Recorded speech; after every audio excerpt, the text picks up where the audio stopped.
Jaya Radha Madhava Kunja Vihari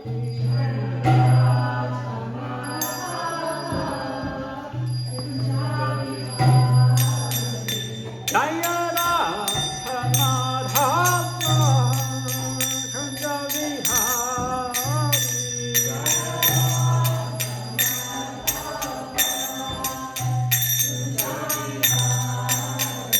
Jaya Gopira Navalava Giridharadhari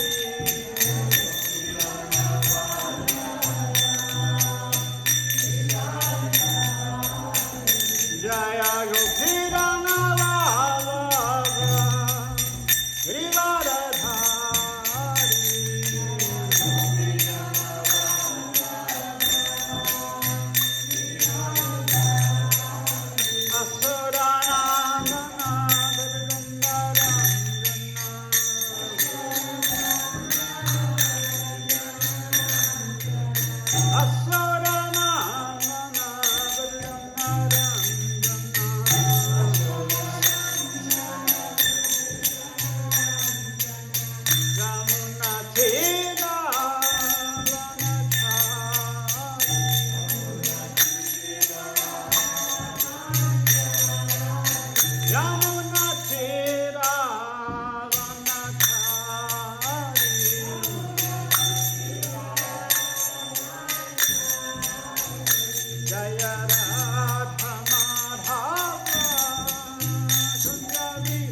Giridharadhari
Bhaktivedanta Swami Srila Prabhupada ki jai, ISKCON Govinda ki jai, Srimad Bhagavatam ki jai, Gaur Purnandi, all glories to the devotees, all glories to the devotees, all glories to the devotees, all glories to Shri Guru Shri Guru. 3529. Ham Namo Bhagavate Vasudevaya. Ham Namo Bhagavate Vasudevaya. Ham Namo Bhagavate Vasudevaya.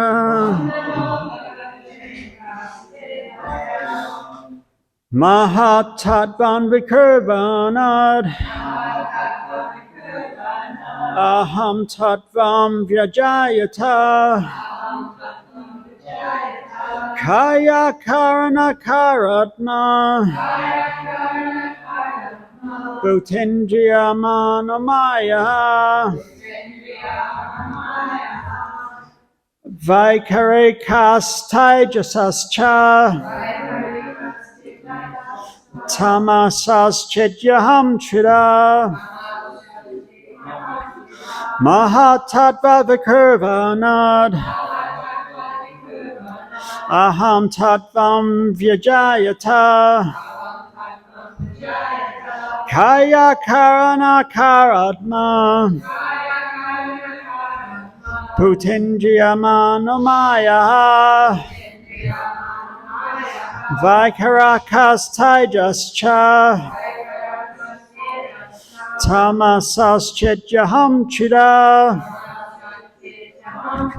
Mahatattva Vikurvanad. Aham Tattvam Vyajayata. Kaya Karana Karatma. Bhutendriya Manomaya.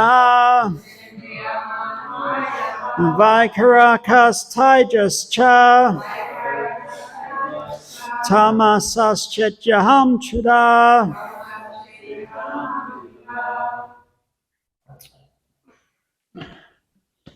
Reading word for word.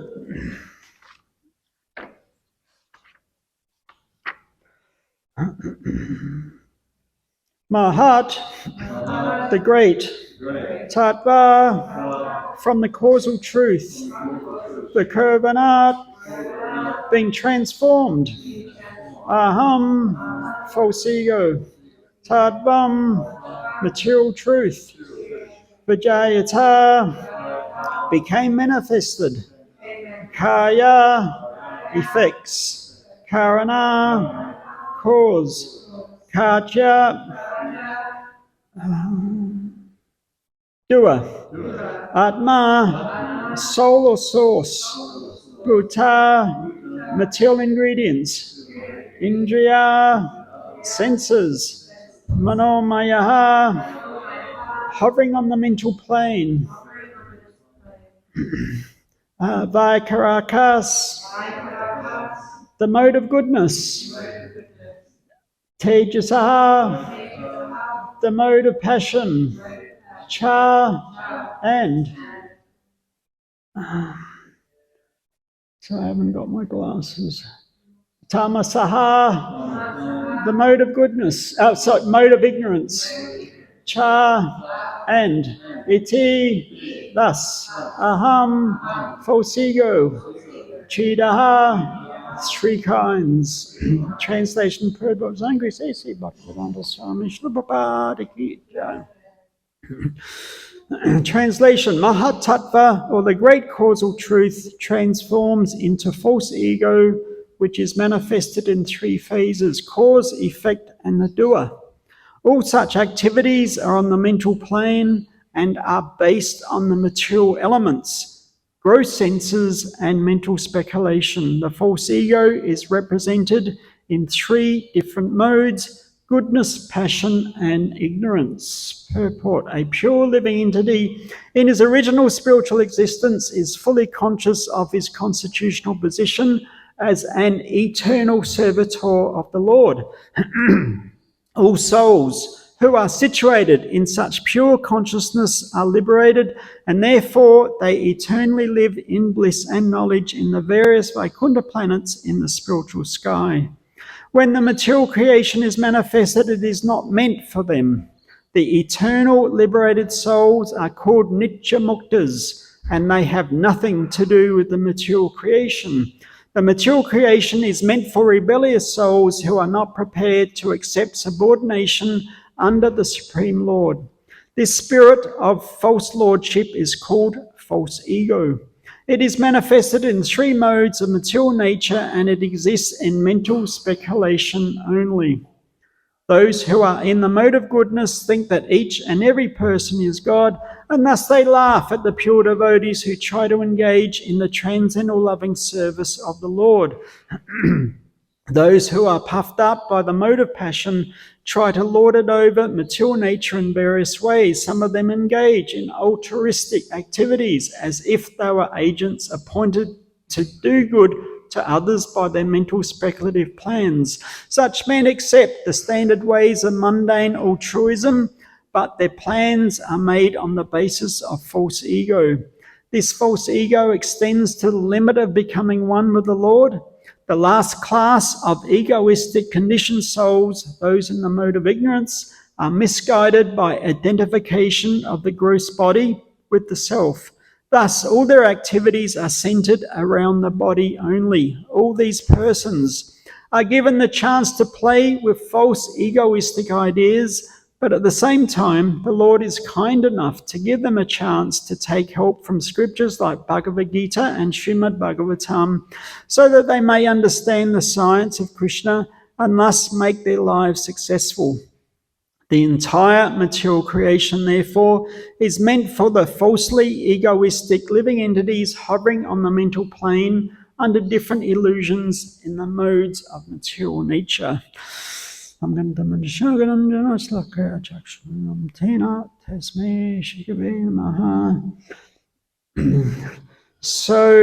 all the living entities throughout the total cosmic manifestation can be divided into different categories, but here Prabhupada is basically dividing the jivas, the individual souls, into 2 categories, one liberated and one conditioned. So for the liberated, their realm of existence is the Vaikuntha planets, the spiritual realm, which is basically 3/4 of the total cosmic manifestation. And the other quarter is for the Nityabadas. They're the eternally conditioned.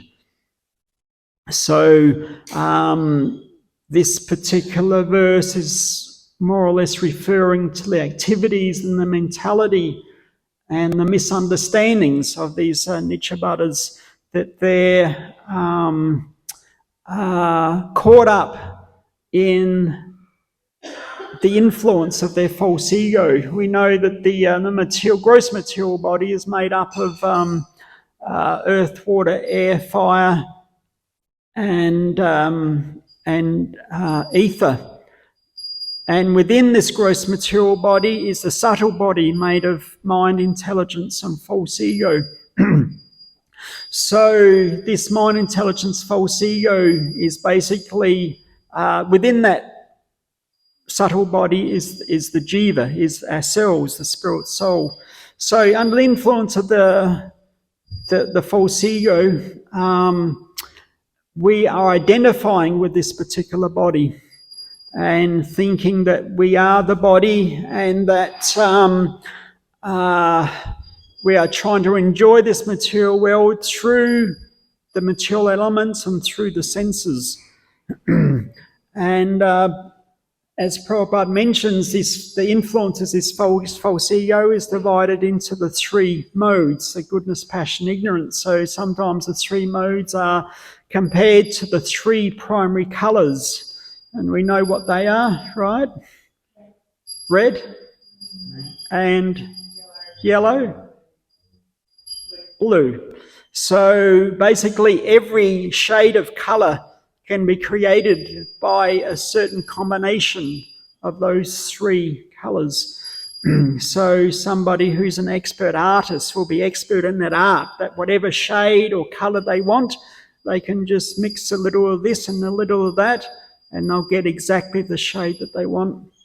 So similarly, the three modes of material nature, by a combination of that goodness, passion, ignorance, every living entity is been influenced in that way. Of course, it's also the modes are always changing, like particularly early morning, the Brahma Muhurta, when we come for Mangalarti, that's the most auspicious time throughout the 24-hour period to be meditating on Krishna.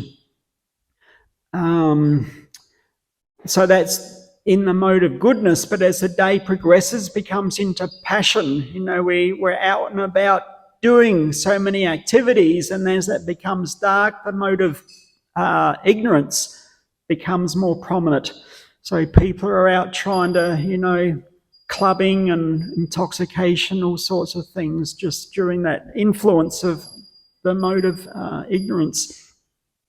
So everybody, according to their karmic destiny, they're born into a body that's influenced by a combination of these three modes. So the idea of engaging in devotional service is that we're trying to purify the influence, or trying to purify the mind and the intelligence, so that we're becoming free from the influence of these three modes, which is material modes, and becoming more under the influence of the pure goodness, Sudasattva, which is the spiritual influence. So, of course, in this verse, we're hearing that the Mahatattva, which is the Prakriti, is the total material energy, transforms into this false ego made up of this goodness, passion, ignorance. So we hear, I think it's 7:14, that Deva Esha Gunamaye Mama Maya Tarachaya Mam Eve Paparantente Maya Mitam Tarantite. So Krishna, he's talking about this material energy, what we described as the material energy of Prakriti. He says this divine energy, this Deva He Esha Gunamaye, this divine energy of mind. So it's one of Krishna's energies, but he says consisting of the three modes of material nature is very difficult to overcome, but those who are surrendered unto me can easily cross beyond it. So we shouldn't think that this material energy of the three modes is Prakriti, is separate from Krishna. It's one of Krishna's energies, but it's presented as feminine. Prakriti is a feminine nature. So her role is to keep the conditioned souls under her influence up until the point that we try to surrender unto Krishna, take shelter of his devotional service. And at that point, Krishna says, you can leave him or her alone. I've noted them, and they're no longer under your influence. So Prakriti, she sort of presents herself as performing an unwanted activity in one sense, that because this Prakriti or Maya, she cannot come before Krishna. She has, it's like a jail keeper. She keeps all the conditioned souls. Actually, it mentions that, I think it's a Navadvip Mahatmya, that there's one story that, because of course this Prakriti, she personifies as Parvati, Shiva's wife.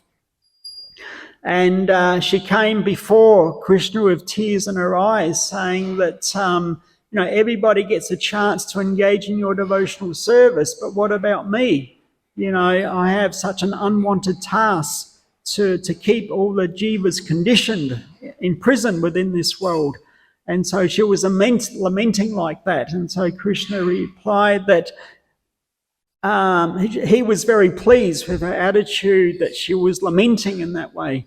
And he says, yes, in the future I'll appear as a golden avatar, Lord Chaitanya, and you'll take the role of Yoga Maya or Prouder Maya in Mayapur Dham. And so you'll directly witness my activities in that particular form. So she was very pleased with that. So of course, Lord Shiva, he's was known as Dikpal. He's like protector of the Dham, and Parvati as Prouder Maya. She's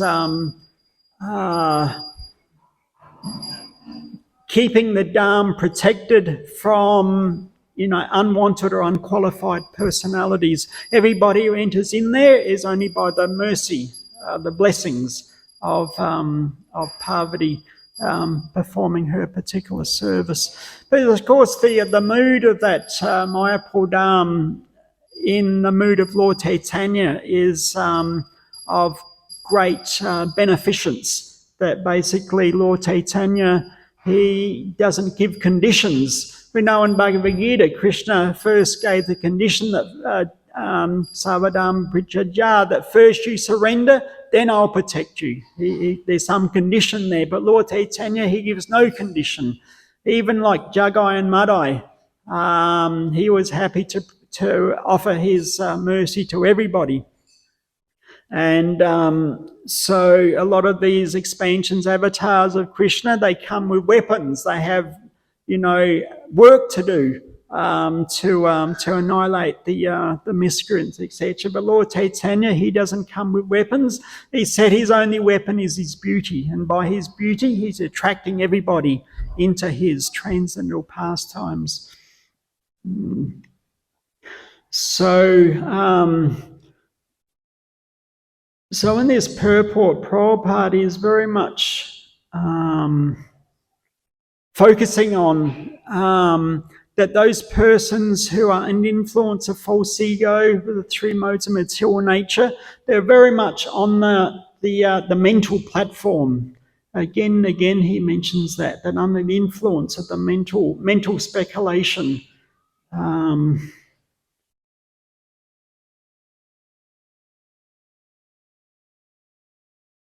So all these persons are given a chance to play false egoistic ideas under those three modes. So it's interesting that even though we talk about the mind can be the best friend or the worst enemy, and etc., that at least in the Western perspective, but generally around the world, the whole idea is that when we talk about the mind, we're thinking about the head. Sometimes if we're doing a lot of study or a lot of thinking, we get a bit of a headache, and we're focused on the head. And all these psychologists, psychiatrists, etc., all these experiments and research, they get their volunteers and they hook their heads up, when they measure all the brain waves and etc. And the whole idea, the understanding is that, everything happens in the head. But it's interesting to see that in the Vedas, the head or the brain really isn't mentioned ever. So that's an interesting point. And in the school of psychology, because the founder more or less was Sigmund Freud, so his protege was Carl Jung.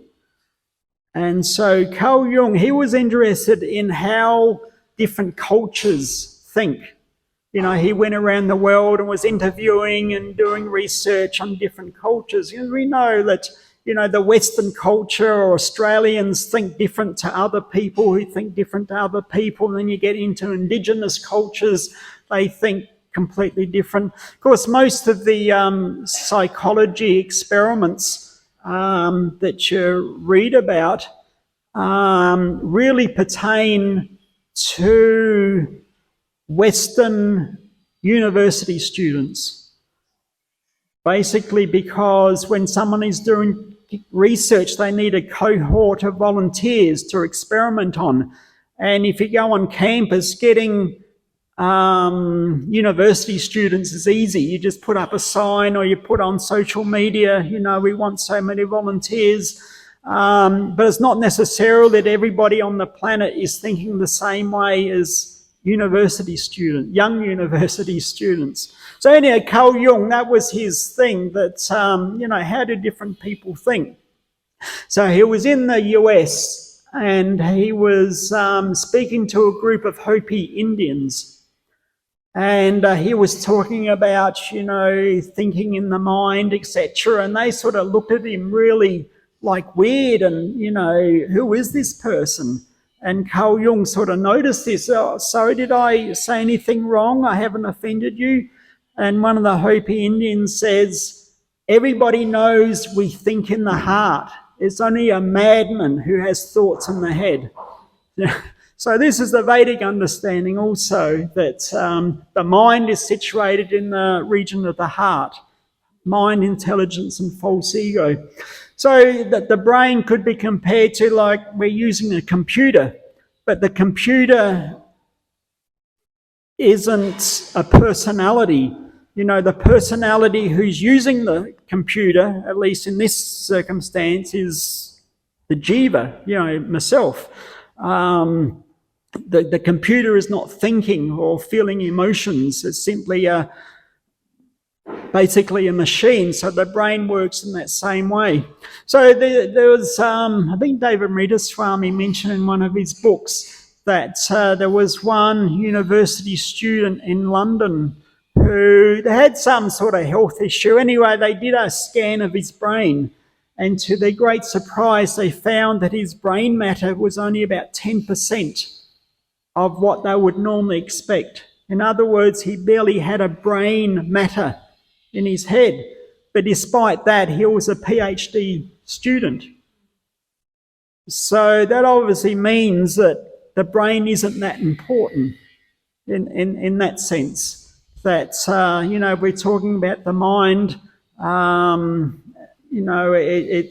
it's the heart, it's not the brain itself. And Bunny Swami, he mentioned, remember he was giving class some years ago, and there was one story during Second World War that there was a German fighter plane with the pilot and the navigator. They had done a bombing run, England, wherever it was. And anyway, on their way back, they were hit by anti-aircraft shells. And the explosion basically decapitated both of them, both the pilot and the navigator. But despite that, the plane kept flying and actually got back to base and landed at the airfield. So how does that happen? Two decapitated, pilots there. So when the ground crew come and they saw, a very ghastly sight there, but nevertheless, the plane happened to land. So as I said, the Vedas, about the head or the brain, there's really no mention of it. It's all situated in the region of the heart. That's where the mind and the intelligence and indeed the living entity, the jiva, are situated.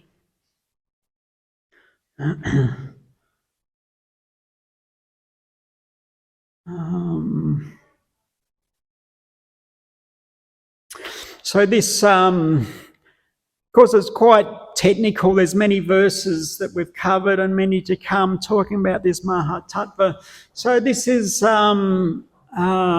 Vidura speaking to Maitreya. And because both are exceptional personalities, very pure-hearted, self-realized souls, and Vidura was hearing from Maitreya what Krishna actually spoke to Uddhava.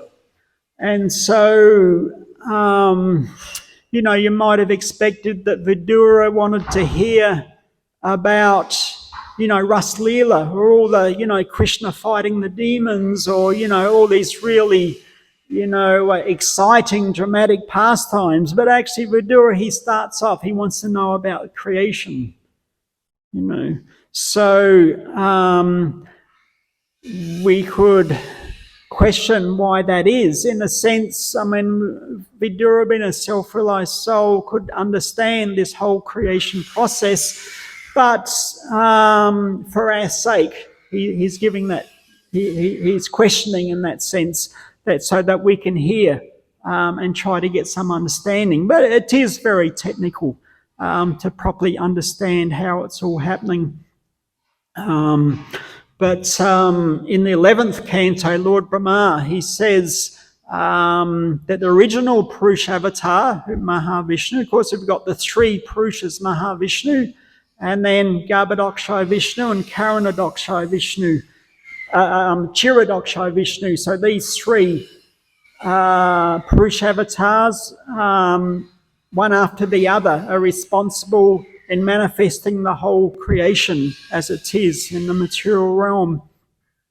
So Lord Brahma, he says, the original Purusha avatar, Mahavishnu, acquires his creative potency from you. So he's speaking to Krishna.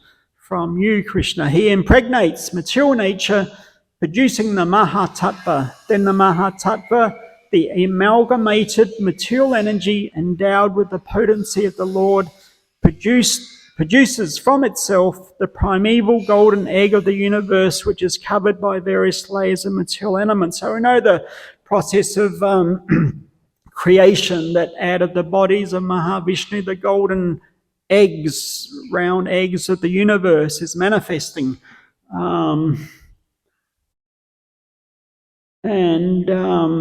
Later on, chapter 20, Maitreya, in this volume, Maitreya says that when the equilibrium of the combination of the three modes of nature was agitated by the unseen activity of the living entity by Mahavishnu and by the force of time, the total material elements were produced. So many steps, step after step after step, slowly the whole creation is manifesting. But this particular verse here, 3:20:12, is interesting that he's talking about the unseen activity of the living entity. So the unseen activities and desires of the jivas, of the spirit souls.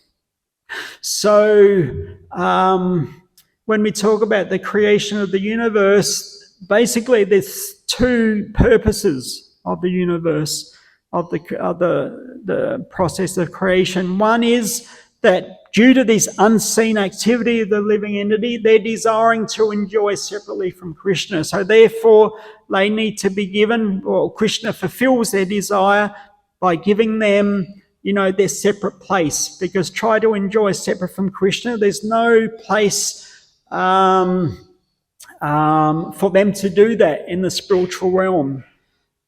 Because we heard in today's verse that the liberated personalities, they reside in the Vaikuntha, in the spiritual realm, and always recognizing Krishna as the supreme. But for the conditioned souls who come under, misusing their independence, they want to enjoy separately. So therefore the material creation is manifested. So it's a little bit like, use an example, that when the city fathers create a new city, nobody wants to build a jail, but they know that there will be an element of the population who won't want to follow the rules of society. So therefore a jail is necessary for them to, be separated, for, in one sense, for their own protection, but also to protect them from the rest of society from their, miscreant activities. So that's what this material realm is for the miscreant personalities. They want to enjoy separately what they want to make out, play that they're, they're the supreme person, the surveyor of they can survey. So they're put into this material realm. So that's one reason for the material creation. So in this purport, Prabhupada says the first course is Deva, or the destiny of the conditioned soul. The material creation exists for the conditioned soul who wanted to become a false lord for material enjoyment. Material nature is an atmosphere meant only for the sense enjoyment of the conditioned soul. It is understood from Vedic literature that the conditioned soul creates his own destiny and is offered a particular body by the laws of nature under the superintendence of Paramatma, or the super soul. So one reason is to give them a place where they can pretend to be God, and the other is that they're not forgotten. You know, some religious traditions have this idea of eternal damnation, that you know, if you don't do the right thing, if you don't worship this God or whatever, you're sent to hell forever. So more or less you can understand it's an idea that's presented by certain you know, religious leaders who want to keep the flock, you know, controlled. That if you give so many threats that they won't, you know, express their own free will. And, you know, they having the control, you know, they're sort of having power over different people. It means you can influence them in different ways.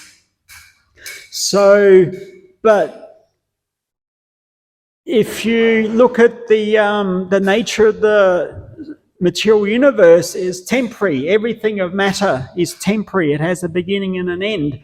So the hellish realm is within the material universe. So where's the question of eternality in a place that's temporary?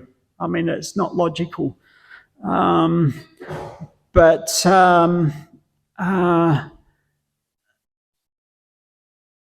So the point that the material world is a place for the conditioned souls to, you know, try to fulfill their material desires is one. And the other reason is that even though these living entities, they're trying to enjoy separately, Krishna doesn't neglect them. As I said, you know, some traditions have eternal damnation, but we don't accept that at all. There's no mention of that in Bhagavatam, in the Vedas. But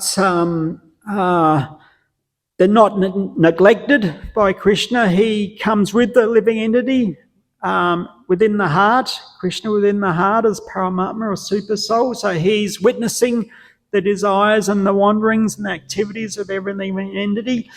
But at the same time, you know, the Guru, Sadhu, Sastra, the spiritual masters, the revealed scriptures, saintly persons are also here in this material world trying to induce and encourage these wayward living entities to re-establish their lost relationship, forgotten relationship with Krishna, and go back to the original home in the spiritual world.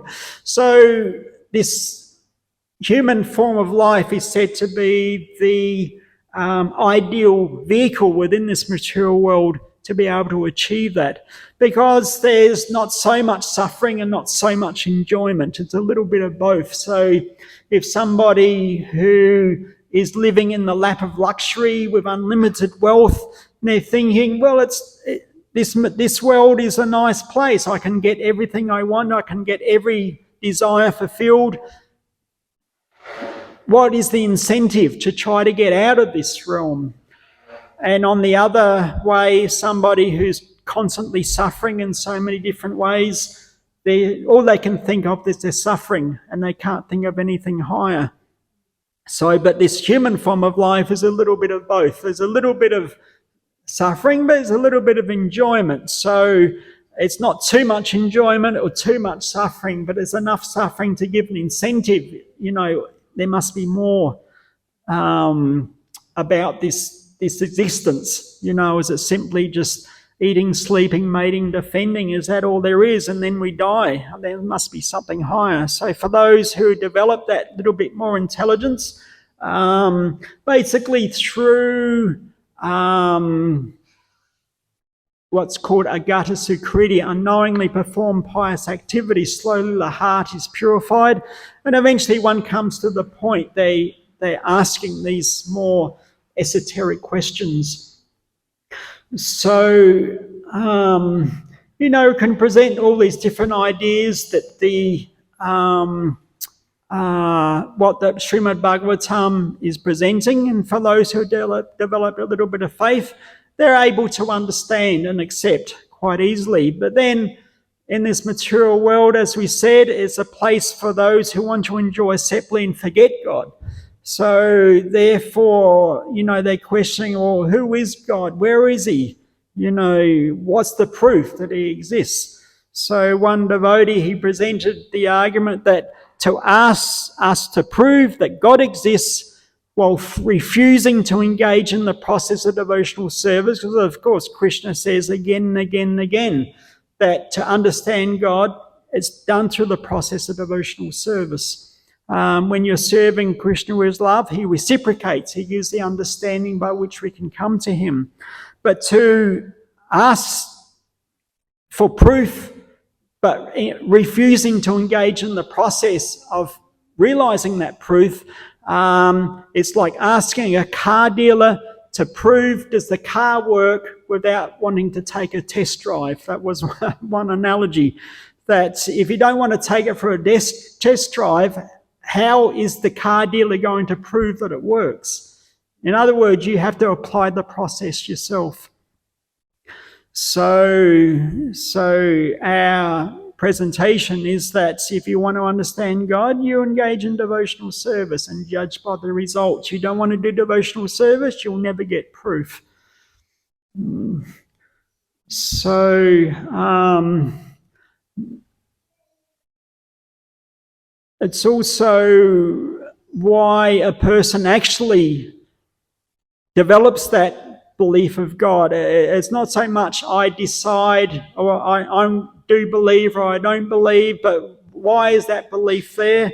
So different presentation can be given, but one is that that one's belief or disbelief in God will be dictated by varying degrees by one's karmic destiny based on previous activities, by, in this life, the environment and the culture, even the school you went to and your parents, the peer group that you hang around with. All these things are, influential in what one believes in this world. And so even beyond that, as I mentioned, Agata Sikriti from previous life, engaging in unknowingly pious activities that slowly purifies the heart. And even beyond that, it is said that one who engages in devotional service because they've been blessed by saintly persons in previous lives. And the basis of that blessing is that the heart has become purified. The influence of the mind impels us to seek for something higher. So it's not so much, we can say, it's not so much what we choose to believe, but it's more these different items, how they influence our belief. So perhaps we'll end there, but as I said, it's a very technical topic, how this Mahatattva in so many different manifestations, how it influences us and part of the creation. But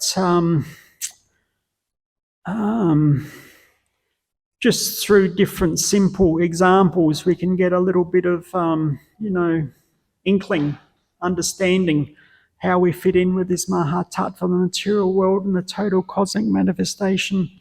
So thank you very much. A couple of minutes if you've got any questions or comments at all.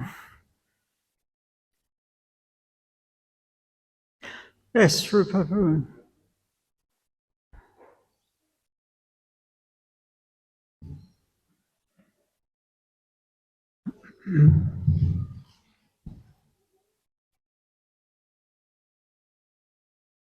Prabhu was saying that in India, We'll have to change your position somewhere. Prabhu was saying in class in India that some time ago in India, they were thinking they were very advanced because they sort of just invented the bicycle and the sewing machine. Prabhupada was laughing and saying that in the West they invented these things 200 years ago. But now they, in the West, they've got the skyscrapers and the jet planes.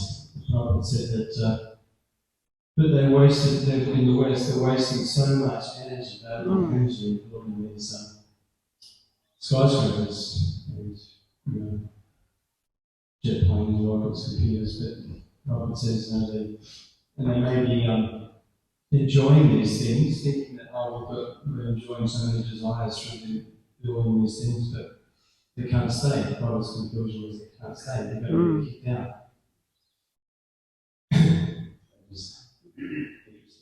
So that, no, it's true. It's but the influence of the mode of passion, they're trying to achieve so much to increase their wealth and influence, etc. But as you say, everything is temporary. But the influence of passion, ignorance, they forget that. That whatever they work for, they have to leave. Oh, it's a good point. Good. Yes. Thank you for the class.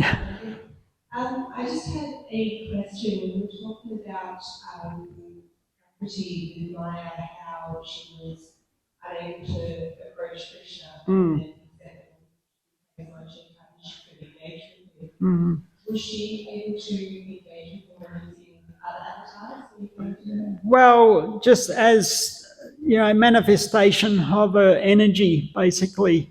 We understand that, and there are stories that she did come before Krishna. There are different stories there. But through her activities as like the jail keeper, as Durga, as like a thankless task, and Maya can't come before Krishna. So in different manifestations, Lord Chaitanya was more merciful and, bestowed his mercy, because